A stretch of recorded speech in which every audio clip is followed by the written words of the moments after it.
everyone.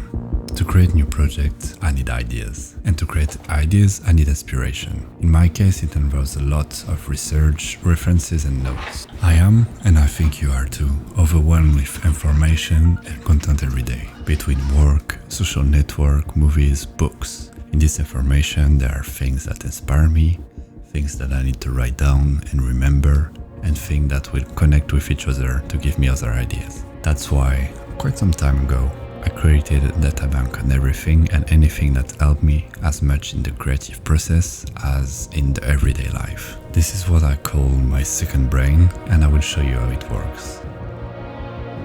All you need is a note-taking application. To match my note-taking to my way of thinking, the software must be able to meet some criteria. It must be able to store all my notes in the same place, regardless of the subject, so it involves a method of classification. My needs may change over time. So if I play sports, I need a tracker, for example. If I'm trying to reach my goals, I need a progress bar. If I need references, I need to be able to make a gallery. So if possible, I would like my note software to have plugins or capabilities for scripting and creating my own tools. Last thing, I want to be able to use it on a daily basis, which implies to be simple, to be able to be automated, and also cross-platform because I want to consult it from my smartphone.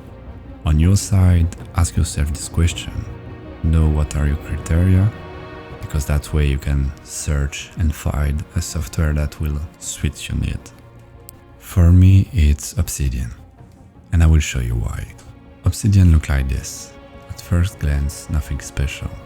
But with a lot of time and a little organization, I have something like that. But let's start with the basic. You open the software and you can write. It's super simple, it meets my last criteria. Then everything is local in Obsidian. It will create a folder and files that are on your hard drive, which do not go online at any time. That may reassure you about the risk of having something on the cloud, for example. About customization of the software, Obsidian offers themes and community plugins that are creation made by the Obsidian community, for example, change the aesthetics or to meet certain needs, such as the possibility to make graphics, to make a film bank, or, for example, a calendar. But personally, which made me lean more toward Obsidian than to any other competitor, is its classification method. You can see on the left a classic folder structure where, in my case, every theme is a folder. The hierarchy of these files are inspired by the para structure, imagined by Thiago Forte, hoping that I pronounce his name correctly. I will not go in details with this method here because I have extremely modified it to meet my needs, and if you are interested, you have the documentation in description. So for example, in my project folder, which are my current project, you have an alternative subfolder with all the notes in it about my past or future video. So far it's very classic, and it's what other software on the market offer you. But Obsidian also allows you to do backlink, means to connect notes between them. And I use it in two different specific ways. The first one is that instead of looking for notes one by one, I made a summary by theme. And the second one is to connect notes to each other. As for example, in this note on a video I plan to make, I reference notes created on an artist who will serve as inspiration for this video. Because the classification by file is not enough. I need to be able to connect everything I want. This connection, in addition to being written, are visual. First, in a global way, with the entirety of my Obsidian project. Or in a local way, by referencing the note and what revolves around the note. The large circle are the notes with the most connection.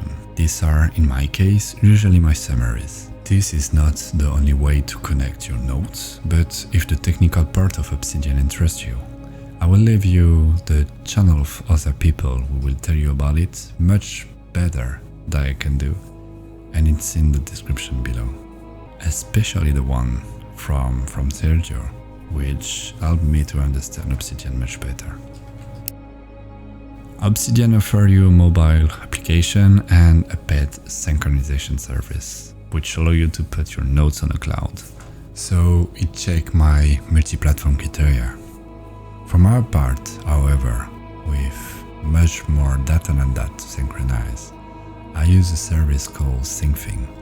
It's a free open source file synchronization service that allows me to synchronize via my Wi-Fi network, among other Obsidian Vault, for example. But in concrete terms, let me tell you, I use the second brain. When I'm outside, when I hear or see something interesting that I want to write down a quick ID so I don't forget it, I make a note of it. When later I'm on my computer, I file it and see if this not match any other idea I had.